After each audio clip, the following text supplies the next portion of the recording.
अस्सलाम वालेकुम जी, welcome to the view concepts. कैसे हैं आप सब? मैं उम्मीद करता हूँ सब खैरियत से होंगे। CS401 असेंबली लैंग्वेज की काफ़ी रिक्वेस्ट आ रही थी व्यूअर्स से, स्टूडेंट्स से कि उससे रेलिवेंट जो है एक फाइनल टर्म प्रिपरेशन की एक वीडियो बनाई जाए। और इसके अलावा CS401P यानी प्रैक्टिकल की जो MCQs होंगे उस पर भी हम फर्दर जो है एक वीडियो बनाएंगे। तो अभी के लिए CS401 के फाइनल टर्म प्रिपरेशन की हमने 40 MCQs की वीडियो बनाई है। तो हम हमारा जो पैटर्न है हम वैसे ही है, हम क्वेश्चन पढ़ेंगे और उसे समझेंगे और जो करेक्ट ऑप्शन है उसे हम जो है ना सिलेक्ट करेंगे, और इसके अलावा जहाँ पे ज़रूरत पड़ेगी हैंड आउट से भी वेरीफाई करेंगे। ओके जी, सबसे पहला हमारा जो क्विज है वो है विच of the following instruction select the memory address space. अच्छा, यहाँ पे ना दो एड्रेस स्पेस होती हैं, एक मेमोरी एड्रेस स्पेस होती है और एक प्रेफरल एड्रेस स्पेस होती है। तो जो मेमोरी एड्रेस स्पेस है ना, जो आप शुरू में आप हमने सीखा था कि हम मूव इंस्ट्रक्शंस के जरिए जो है ना उसे एक्सेस करते हैं। इसके अलावा जब आ जाएगी ना प्रेफरल एड्रेस स्पेस, यानी जो डिवाइसेस कनेक्ट होती हैं कंप्यूटर के साथ, तो उसके लिए हम इन यूज़ करते हैं। ठीक है, IN इन यूज़ करते हैं। ये मैं आपको आपके हैंड आउट से वेरीफाई भी करवा देता हूँ। तो ये देखें, व्हेन मूव इज, यानी ये यहाँ से मैं पढ़ रहा हूँ, मेरा कर्सर देखिए। When move is given the processor selects the memory address space, and when in is given the processor selects the peripheral address space. ठीक है, तो ये यहाँ से है, पेरिफेरल से रेलेवेंट भी एक क्वेश्चन जो है आगे आएगा।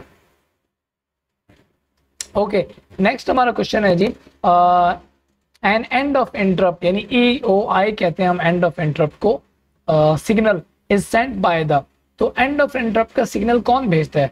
जो प्रोग्राम एबल इंटरप्ट कंट्रोलर होता है ना, जिसे हम PIC भी कहते हैं, तो वो जो है ना ये बताने के लिए भेजता है सिग्नल कि जो इंटरप्ट है वो अब ख़त्म हो चुकी है। Okay, next, the parallel port connector is called DB25 कहते हैं हम उसे, और इसकी पिक जो है मैं आपको वो भी दिखा देता हूँ कि वो होता कैसा है। ठीक है, सिर्फ किताबी बातें नहीं है, अगर हम इसको ज़रा रिसर्च करके पढ़ें ना तो उससे भी काफ़ी फ़ायदा होगा आपको। तो ये जो है ना बेसिकली आपकी DB25 कनेक्टर है। 25 इसलिए कि इसके अंदर नंबर ऑफ पिन्स है ना वो 25 होती हैं। ये आम जो है ना आपने यूज़ भी किया होगा जब आप कंप्यूटर की हार्डवेयर की सेटिंग वगैरह जब आप खुद कर रहे होते हैं ना, तो उस दौरान आपने देखा होगा कि ये हमारे सिस्टम में यूज़ होता है। ठीक है, तो ये दो DB25 कनेक्टर, मेल और फीमेल दोनों जो है ना इस पिक्चर में है। ठीक है जी। ओके, नेक्स्ट हमारा जो क्वेश्चन है वो है जी, which of the following is the ACK pin, यानी acknowledgement pin in DB25 connector. तो DB25 कनेक्टर में जो पिन नंबर 10 होती है वो एक्नॉलेजमेंट पिन होती है। ये आप देख लें इसका जो आपकी पिक्चर, आपके सामने पिक्चर है ना इसकी, तो इसमें ये यहाँ पे देखें जो पिन नंबर 10 है इसके सामने ACK यानी एक्नॉलेजमेंट पिन लिखा हुआ है।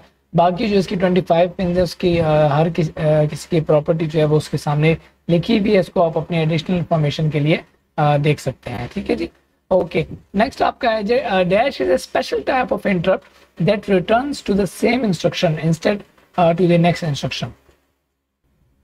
तो ये है जी आपकी डिवाइड ओवरफ्लो इंटरप्ट। इसकी थोड़ी सी डिटेल देख लेते हैं हम डिवाइड ओवरफ्लो इंटरप्ट की, कि जो इंट ज़ीरो होती है ना, डिवीजन बाय ज़ीरो, यानी अगर आप डिवीजन करें और आपका जो कोशेंट है, ठीक है, वो आपके डेस्टिनेशन रजिस्टर में फिट नहीं आ रहा, तो क्या होता है कि ये जो बिट होती है, जो डिफरेंट होती है, ये इंटरप्ट जनरेट जो होती है ये किसी और इंस्ट्रक्शन की तरफ नहीं जाती। ठीक है, यानी किसी नेक्स्ट इंस्ट्रक्शन की तरफ ही नहीं जाती, बजाय इसके ये जो है ना रिटर्न हो जाती है उसी इंस्ट्रक्शन की तरफ जिसने इसे जनरेट किया था। ठीक है, तो यहाँ पे इसकी थोड़ी सी हमने इसकी समझ बूझ कर ली।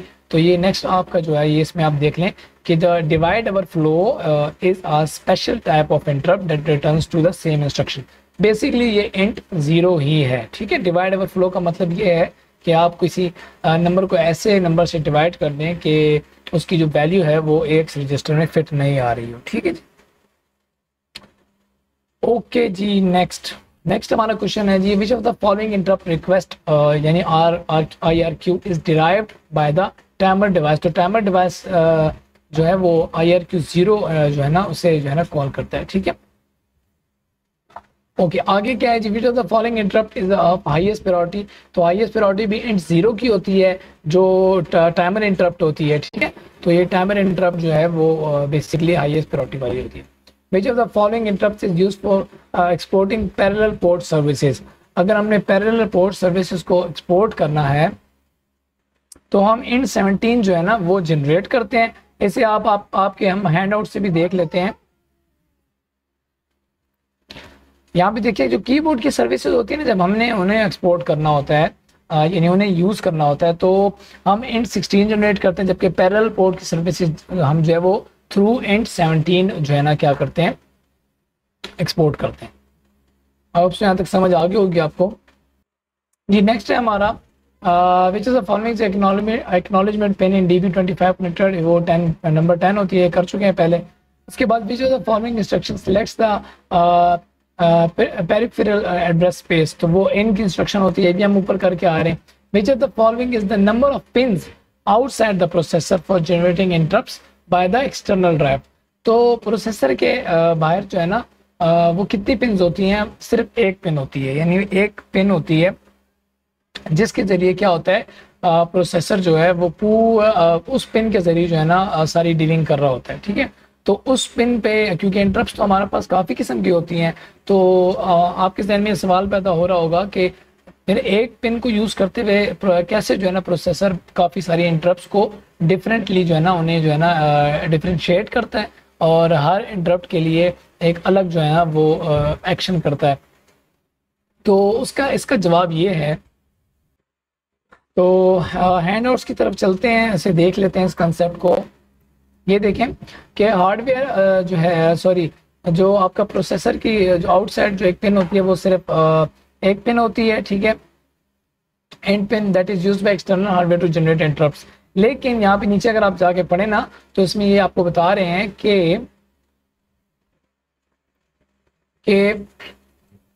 यहाँ पे आप देखें कि there is only one pin going inside the processor and one pin can not be technically derived by more than one source, यानी एक से ज़्यादा सोर्स जो है वो इंटरप्ट तो जनरेट नहीं कर सकते एक पिन को यूज़ करते हुए। तो उसके लिए जो है ना एक कंट्रोलर होता है जो इन यूज़ होता है in between, call the program interrupt controller, ठीक है।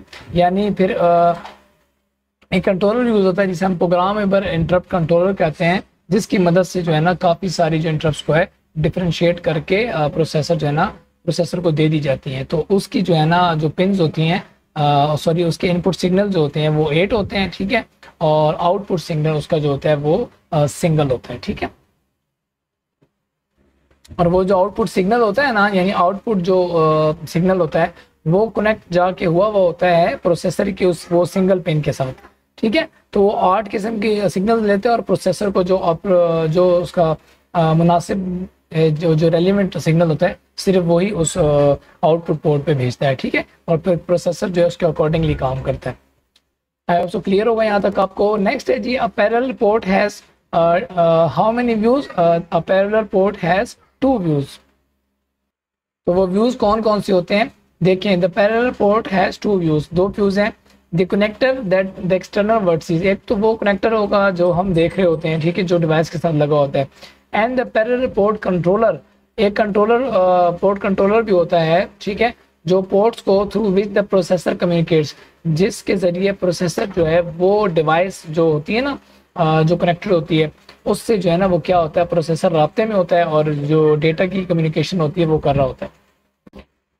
ओके नेक्स्ट है जी, which of the following interrupts of is of highest priority. तो हाईएस्ट प्रायोरिटी हम पहले भी पढ़ के आ रहे हैं कि इंटरप्ट 0 या टाइमर इंटरप्ट उसे कहते हैं, तो ये हाईएस्ट प्रायोरिटी की इंटरप्ट होती है। नेक्स्ट है जी, the parallel ports connector is called DB25, ये भी हम पढ़ के आ रहे हैं। Which of the following instruction is used to read a character from the keyboard. अच्छा, कीबोर्ड पोर्ट जो होती है उससे हम कैरेक्टर पढ़ने के लिए हम इन AL रजिस्टर जो है यानी अकोमुलेटर लो रजिस्टर में हम 0x60 या 60H हेक्साडेसिमल में जो है ना वो जो है ना भेजते हैं, मूव कराते हैं AL रजिस्टर में, ठीक है। तो यहाँ पे आपने फर्क देखा होगा कि हमने यहाँ मूव की इंस्ट्रक्शन यूज नहीं की ना, यहाँ पे मूव की क्यों नहीं की, क्योंकि यहाँ पे हमारा जो कनेक्शन जो हमारा कम्युनिकेशन हो रही है वो पेरिफेरल डिवाइसेस यानी कीबोर्ड से हो रहा है, ठीक है। तो इसलिए हम इन जो है ना यहाँ पे यूज़ कर रहे हैं। तो इसे हैंड आउट से भी देख लें आप, ये देखें कि अगर हमने कैरेक्टर पढ़ना है ना कीबोर्ड पोर्ट से तो हम इन AL 0x60 करते हैं। नेक्स्ट है हमारा जी in Intel 8088 there are a total of how many possible interrupt vectors in an interrupt vector table. एक इंटरप्ट वेक्टर टेबल में ना 256 पॉसिबल इंटरप्ट वेक्टर्स होते हैं। अच्छा, IVT इंटरप्ट वेक्टर टेबल में ना हमारे पास जो एक वेक्टर होता है वो 4 KB का होता है, यानी सॉरी 4 बाइट्स का होता है। तो 4 बाइट्स को जब हम 256 से मल्टीप्लाई करेंगे ना तो हमारे पास टोटल जो साइज बनते हैं वो 1 किलोबाइट बनते हैं, ठीक है। तो ये यहाँ पे आपको इसमें आप देख भी लें कि यहाँ पे कह रहा है कि similarly in 8088 the physical memory address 0 is fix for the IVT। तो जो 0 एड्रेस होता है उस पर जो है ना क्या होता है आपका IVT यानी इंटरप्ट वेक्टर टेबल पड़ा होता है, और it occupies exactly kilobyte of memory. Kilobyte of memory कैसे इसने जो है ना वो ऑक्युपाई की हुई होती है, क्योंकि आपकी टोटल पॉसिबल जो इंटरप्ट वेक्टर्स हैं वो 256 होते हैं और एक वेक्टर आपका जो होता है वो 4 बाइट्स का होता है। तो ये जो मैंने अभी बात बताई है तो 1 के जो है ना आपकी जो है ना स्पेस जो है ना वो क्या कर लेता है, ऑक्युपाई कर लेता है आपका IVT interrupt vector table. Okay, next the programmable interval timer यानी PIT जो है has an input frequency of, इसकी फ्रीक्वेंसी होती है 1.19318 मेगाहर्ट्ज। नेक्स्ट है BPB स्टैंड्स फॉर, तो BPB जो है उससे बनता है बायोस पैरामीटर ब्लॉक, और ये जो आपका बायोस पैरामीटर ब्लॉक होता है ना ये बूट सेक्टर में मौजूद होता है, ठीक है, वहां पे प्लेस होता है। तो इसको डिटेल में पढ़ने के लिए आप जो स्टोरी डिवाइसेस वाला जो चैप्टर है ना उसको आप देख लीजिएगा, तो वहां से आपको ये समझ आ जाएगा, ठीक है। 32 bit address register can access up to, जो 32 बिट रजिस्टर एड्रेस रजिस्टर होता है ना वो एक्सेस कर सकता है अप टू 4 गीगाबाइट की मेमोरी जो है वो एक्सेस कर सकता है, ठीक है। जो हम रजिस्टर यूज़ करते हैं ना AX BX CX, तो ये अकोमोलेटर रजिस्टर जो है ये 16 बिट के होते हैं, लेकिन जो 8088 के बाद जो नेक्स्ट जो प्रोसेसर जो इंटेल ने इंट्रोड्यूस करवाया था उसका नाम आपने मुझे कमेंट में करके बताना है। तो उसके लिए जो है ना उन्होंने जो रजिस्टर का जो साइज था वो 32 बिट एड्रेस रजिस्टर कर दिया, यानी 32 बिट का उनका साइज जो है ना फिक्स कर दिया था। तो और उसके नाम में ये तब्दीली आई थी कि जैसे AX BX CX हम यूज़ करते हैं ना तो उसके साथ E लग गया था शुरू में, यानी EAX EBX ECX EDX। तो इस तरह जो है ना उन रजिस्टर को यूज़ करके हम 32 बिट एड्रेस को जो है ना ऑक्युपाई करके अब अपनी जो है ना इंस्ट्रक्शंस जो है ना वो जनरेट कर सकते हैं, टाइप कर सकते हैं। ओके, नेक्स्ट हमारा क्वेश्चन है विच standard format use for sending data on the serial port. तो सीरियल पोर्ट पे जो स्टैंडर्ड फॉर्मेट यूज होता है ना वो RS-232 यूज होता है। तो RS-232 जो है ना वो बाय यूजिंग आपका जो DB9 यानी 9 पिन का जो कनेक्टर होता है उसको यूज़ करके जो है ना ये RS-232 को इम्प्लाई किया जाता है, ठीक है, उसको इस्तेमाल किया जाता है। तो इसमें ये है कि आपकी ये डिटेल आपको हैंडआउट्स में भी दी हुई है, इसकी आपने इसको पढ़ लेना है, और ये हैंडआउट्स में आपको दिखा देता हूँ। ये बेसिकली वो ये 9 पिन्स हैं जिनका बताया गया है कि कौन सी पिन क्या काम करती है। तो हमारे काम की जो पिन्स जो सब ने बताया था ना आपके लेक्चर में, तो उन्होंने रिसीव डेटा, ट्रांसमिट डेटा और सिग्नल ग्राउंड की जो पिन थी उसके बारे में बताया था कि ये हमसे रेलिवेंट है पहले। लेकिन इसकी पिक्चर है वो मैं आपको दिखा देता हूँ कि 9 पिन का जो है ना ये एक कनेक्टर होता है। पहले हम बात कर रहे थे 25 पिन्स का जो कनेक्टर था ना DB25 उसकी बात कर रहे थे। तो अब ये DB9 में जो है ना इसका ताल्लुक जो है ना बेसिकली RS-232 के साथ है, ठीक है। ये एक स्टैंडर्ड है कम्युनिकेशन का बना हुआ है, ठीक है। और ये स्टैंडर्ड जो है ये बेसिकली इनिशियली सबसे पहले आने वाला जो स्टैंडर्ड था 9 पिन में और ये तब यूज़ हुआ था, ठीक है, और अब भी यूज़ हो रहा है। ओके, नेक्स्ट हमारा है education in 13 BIOS disk services generally use which register to return the error flag. तो जब हम इन 13 यूज़ करते हैं ना तो उसमें जो एरर फ्लैग होता है हमेशा वो जाता है कैरी, जो कैरी हमारा फ्लैग होता है ना उसमें जाता है, ठीक है। और जो हमारा जो आप यूँ समय समझ लें कि जो एरर की डिटेल होती है, ठीक है, वो कहाँ जाती है, तो वो जाते हैं जी एच रजिस्टर में जाता है, ठीक है। अब यहाँ से मैं आपको आपके हैंडआउट से दिखा दूँ, बेसिकली ये स्टोरेज एक्सेस यूजिंग बायोस का जो टॉपिक है उसमें ये चीज़ है। N13 जो है ना सर्विस, वो हम करते हैं कॉल, तो उसमें आपको मैं यहाँ पे चेक करवा दूँ कि जो कैरी फ्लैग है ना, एरर फ्लैग हमेशा कैरी फ्लैग में आपको मिलेगा, ठीक है। और एएच में जो है ना आपका एरर कोड होता है। चाहे आप किसी किस्म का भी काम करेंगे N13 को यूज़ करते हुए यहाँ पे, तो कैरी फ्लैग में आपको हमेशा एरर फ्लैग मिलेगा, और एरर कोड जो है ना आपको एरर की डिटेल जो है वो एएच में मिलेगी। इस कोड की जो डिटेल है वो सर ने जो रफ डाउन की लिस्ट है ना वो हमें मेंशन की थी, और वो आपके एलएमएस में मौजूद भी है, उसको भी आपने पढ़ लेना है, ठीक है, डिटेल में। तो ये एरर कोड जब भी आप इसको इम्प्लीमेंट करेंगे ना, कोई एरर कोड आता है, कैरी फ्लैग सेट हो जाता है, तो उसके एरर कोड को आपने उस लिस्ट में सर्च करके आप उसको डिटेल में प्रैक्टिस कर सकते हैं। तो अभी की जो एमसीक्यूज हैं उससे रेलिवेंट जो है ना ये चीज़ है। आप ये मैं आपको दोबारा बार बार इसलिए हाईलाइट करके दिखा रहा हूँ ताकि अब जब आपके पेपर में आए ना तो आपको कोई प्रॉब्लम ना हो, ठीक है, आपको पक्का याद हो जाए। N13 में कैरी जो एरर फ्लैग है वो कैरी फ्लैग में जाता है, ठीक है, और जो एरर का कोड होता है वो एएच में जाता है। तो यहाँ पे जो हमने ये यूज़ किया है ना, ये एमसीक्यू में जो यहाँ पे करेक्ट हुआ है, तो ये रॉन्ग हुआ था, तो ये करेक्ट ऑप्शन इसका ये होगा, ठीक है जी। तो नेक्स्ट हमारा है which register generally use to specify the service number of an interrupt. तो सर्विस नंबर जो है ना वैसे तो वो एएच में जाता है, लेकिन एएच जो है वो किसका पार्ट है, एएच जो है वो एएक्स रजिस्टर का पार्ट है। एएक्स में दो होते हैं ना रजिस्टर, यानी एएक्स तो 16 बिट का होता है, तो 8 बिट का उसमें एक एएच होता है, और एक उसमें यानी अकोमोलेटर हाई होता है एक, और एक अकोमोलेटर लो होता है।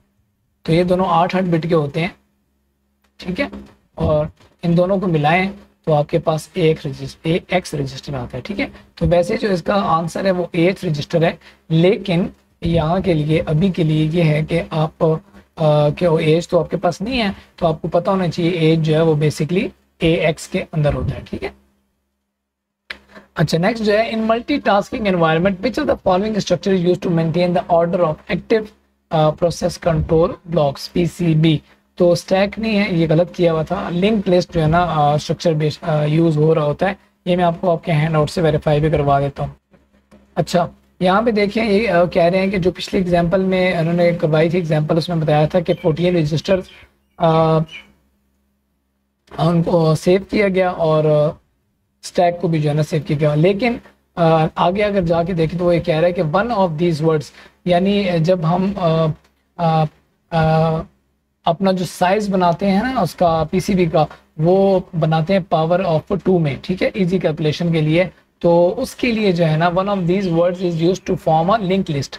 तो बेसिकली एक लिंक लिस्ट के जरिए जो है ना हम जो है ना इन्हें एक दूसरे से कनेक्ट करते हैं, लिंक लिस्ट स्ट्रक्चर को यूज करते हुए एक दूसरे से कनेक्ट करते हैं। ये मल्टीटास्किंग की बात हो रही है। So list of the PCBs so that strict ordering of active PCBs is not necessary. यहाँ पे ये कह रहा है कि strict ordering of active PCBs के लिए हम करते हैं, लेकिन ये नेसेसरी नहीं है, ये इतनी ज़्यादा ज़रूरी नहीं है, ठीक है जी। तो ये इसका आंसर जो है वो लिंक लिस्ट है। नेक्स्ट आपका आ गया जी COM1 is accessible via ports और while COM2 is accessible via ports. तो COM1 जो है वो 3F8 से 3FF तक एक्सेसिबल होती है, और COM2 जो है वो 2F8 से 2FF तक एक्सेसिबल होती है।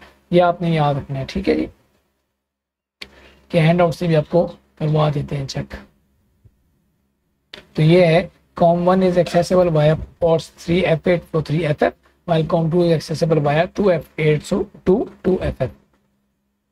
ओके जी, वीडियो पसंद आ रही है तो लाइक करें और चैनल को जरूर सब्सक्राइब करें जो हमारे न्यू सब्सक्राइबर्स आए हैं, और कमेंट करके आप कोई भी चीज़ आपने पूछनी है तो आप पूछ सकते हैं। और ख़ास तौर पे जिन्होंने रिक्वेस्ट की थी उनके कमेंट्स को तो मैं ज़रूर वेट करूँगा। तो अपने फ्रेंड्स के साथ भी शेयर करें और अच्छे से तैयारी करें, कल से एग्जाम्स आपके शुरू होने वाले हैं, तो best of luck for the exams. तो कंटिन्यू करते हैं हम। In the context of video service if you want to write string then which of the value will be placed in AH. तो एएच में हम 13H डालते हैं, ठीक है, जब हमने स्ट्रिंग को राइट करना होता है वीडियो सर्विसेज को यूज करते हुए, ठीक है। तो ये देखें इंट 10 यानी वीडियो इन 10 की वीडियो सर्विसेज को यूज़ करते हुए जब हमने स्ट्रिंग राइट करनी होती है तो हम AH में 13H डालते हैं। ओके ओके नेक्स्ट है विच of the following stands for TSR। TSR होते हैं terminate and stay resident. Okay next है आपका dash register is used for sorting the base and limit of GDT। तो जो रजिस्टर होता है उसको कहते हैं हम GDTR कहते हैं, ठीक है, और ये 48 बिट्स का रजिस्टर होता है। ये आपने अपने हैंडआउट्स इसको देख भी लेना है। नेक्स्ट है the program segment prefix. The program segment prefix for com files is at is of dash size. तो उसका साइज कितना होता है, इसका 256 साइज होता है, ठीक है, यानी ये 0 से शुरू होता है और FF तक जाता है, ठीक है। तो हेक्साडेसिमल में FF किसे कहते हैं आप, FF अगर आप हेक्साडेसिमल में करें, इसको कन्वर्ट करें डेसिमल में, तो ये कितना होता है 255 होता है, ठीक है। तो 255 प्लस 0 तो ये आपके बन जाएंगी 256 बिट्स। ये मैं आपको वेरीफाई भी करवा देता हूँ, ठीक है, आपके हैंड आउट से। तो यहाँ पे ये देखिए आप कह रहे हैं the command string is pass to the program in the program segment prefix located at offset 0 से स्टार्ट इसने लेना है in the current segment. The area from 0 to 7F, 0 से 7F तक जो है ना उसके अंदर जो इन्फॉर्मेशन होती है वो DOS के लिए होती है। उसके बाद while the command tail length is stored at 80, command tail length जो है वो 80 पे स्टोर होती है। ये एग्जाम में बता रहे हैं सारी चीज़ें आपको। और फ्रॉम 81 टू FF, ये इसका लास्ट पॉइंट है FF। तो actual command tail is stored terminated by a CR carriage return. तो ये 0 से लेके ना यहाँ से ये इस वाले 0 से लेके ये इस FF तक इसका साइज होता है और वो मैंने आपको बाइट्स में कन्वर्ट करके यहाँ पे बता दिए। नेक्स्ट है आपका जी in 9 pin DB9 connector which pin is assign to RD receive data. तो ये पिन नंबर 2 होती है, मैंने भी आपको पिक्चर दिखाई थी ना, तो 9 पिन कनेक्टर की, तो उसमें आप देख लीजिएगा। तो ये वही होगी, आपके हैंडआउट्स में भी अवेलेबल है। ओके नेक्स्ट है जी which of the following register used as a DOS input buffer. तो DOS इनपुट बफर के लिए ना तो DS:DX जो है ना वो यूज होता है, DOS इनपुट बफर। ये देखें आपके DOS इनपुट बफर के लिए जो रजिस्टर जो सेगमेंट रजिस्टर यूज हो रहे हैं वो DS:DX यूज हो रहे हैं। नेक्स्ट है जी आपके which we can set the current file position in DOS using service number 0x42, ठीक है। Current file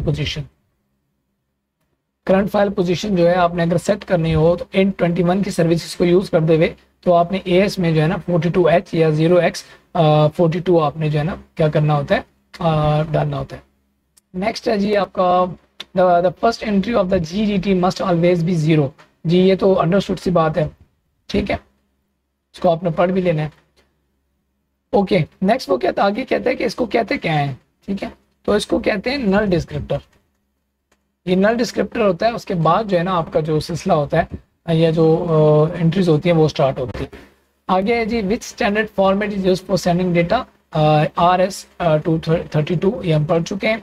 on executing int 0x21 service 0x3D if file is successfully opened then, तो क्या होगा जब फाइल ओपन हो जाएगी तो कैरी फ्लैग जो है जैसे हम पढ़ के आ रहे हैं ऊपर, तो कैरी फ्लैग जो है वो क्या होगा, उसके अंदर 0 होगा या 1 होगा, उसके अंदर 0 होगा, क्योंकि जब एरर आता है तो कैरी फ्लैग में 1 आ जाता है, ठीक है। नेक्स्ट आपका क्या है serial port services are provided by the. Serial port services जो प्रोवाइड हमें की जाती हैं वो बायोस एंड 14 की तरफ से जो है ना प्रोवाइड की जाती है, ठीक है। इसे आप चेक भी कर लें। तो BIOS and 14 provide serial port services, ठीक है, ये देखिए ये लिखा हुआ। हैंडआउट्स को आप लाजमी रीड किया करें अपने, उससे काफ़ी आपकी जो है ना तैयारी अच्छी से हो जाएगी। आपने कम से कम एक दफ़ा लाजमी हैंडआउट को पूरा जो है थॉरोली समझ के पढ़ना होता है। इसके तो पेजेस भी 192 आई गेस, तो आप कर सकते हैं इसको तैयारी इसकी। How many registers is used for storing the base and limit of GDTR, ये पहले भी कर चुके हैं। नेक्स्ट है in multitasking which of the following interrupt is used as a scheduler. तो शेड्यूलर के लिए जो है ना int 08 यूज होती है, ठीक है।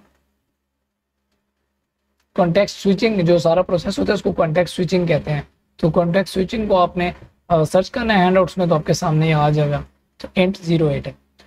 ओके जी, नेक्स्ट है हमारा at the end of servicing end interrupt dash signal is used to inform the program our interrupt. ठीक है, अबाउट इट, यानी जब हम सर्विस इंटरप्ट खत्म करें तो कौन सा सिग्नल जनरेट होता है? EOI। EOI से क्या बनता है? End of interrupt.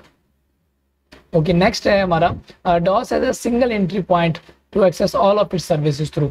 तो DOS के पास जो सिंगल एंट्री पॉइंट है ना वो 0x21 का है। इंट 0x21 का सिंगल एंट्री पॉइंट है और उसको यूज करते हुए वो अपनी सब सर्विसेज जो है ना वो इस पॉइंट को यूज करते हुए सब सर्विसेज हम यूज करते हैं DOS की इस सिंगल एंट्री पॉइंट को यूज करते हुए। ठीक है, तो जैसे हम यूज करते हैं अपने प्रोग्राम को टर्मिनेट करने के लिए, आपको अगर याद आ रहा हो, हम मूव AX में जो है ना 0x4C00 मूव कर देते हैं और एंड 0x21 करते हैं। तो एंड 0x21 तो हमने सर्विसेज बायोस की कर ली, DOS की यूज कर ली, सॉरी DOS की, लेकिन उस को सर्विस को कॉल करने से पहले हमने उसका जो सब सर्विस नंबर है वो ये दिया होता है। तो इसका एक खास मकसद होता है, अगर आपने हैंडआउट्स पढ़े हैं तो आपको पता होगा कि ये 4C क्यों लिखा हुआ है। अच्छा जी, हमारा आखिरी क्वेश्चन है आज की इस फाइनल प्रिपरेशन का। विच of the following interrupts plays the most significant part during single step debugging. Single step debugging जो होती है ना, ट्रैप फ्लैग जो हम यूज करते हैं तो वो int 1 के जरिए हम करते हैं। सिंगल स्टेप डिबगिंग जो बेसिकली यूज होती है, आप अगर आपने डिबगर यूज किया हो अपना, जो आप यूज करते हैं ना अपना प्रोग्राम को, शुरू में आपने इंस्ट्रक्शन को लिखा होगा, एक प्रोग्राम बनाया होगा, फिर आपने उसको माउंट किया होगा DOS बॉक्स में जाके, और उसके बाद आपने उसको नेसम किया होगा, नेसम के जरिए कंपाइल किया होगा। उसके बाद फिर आप उसे उसका डिबगर, उसकी कॉम फाइल का डिबगर जो है ना, डिबगर में उसको खोलते हैं, AFD/ फाइल का नेम करके आप उसको खोल लेते हैं डिबगर में। तो वो जो डिबगर काम कर रहा होता है ना बेसिकली, तो वो ये int 1 के जरिए जो है ना काम कर रहा होता है। आप देखते हैं कि आप सिंगल F1 प्रेस करते हैं, आपका एक स्टेप मूव आगे होता है और सारे रजिस्टर अकॉर्डिंगली जो है ना वो अपडेट हो जाते हैं, लेकिन वो वहाँ पे रुक जाता है। वो नेक्स्ट की जो है ना प्रेस F1 को जो है ना वेट कर रहा होता है कि F1 जब प्रेस होगी तो मैं अगले स्टेप पे जाऊँगा।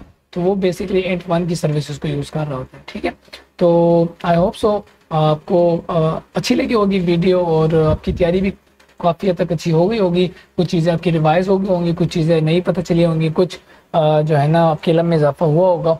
तो कमेंट करके ज़रूर बताइएगा। और इसके अलावा व्यू कॉन्सेप्ट्स को सब्सक्राइब करें, अपने फ्रेंड्स के साथ शेयर करें और हमसे जो है ना आप राब्ते में रहें। तो इस तरह की मज़ीद जो वीडियोज़ हैं इंशाल्लाह हम आगे भी जो है ना इंशाल्लाह जो है वो अपलोड करते रहेंगे। तो मिलते हैं हम किसी नेक्स्ट वीडियो में, तब तक के लिए अल्लाह हाफ़िज़, अपना ख्याल रखिए।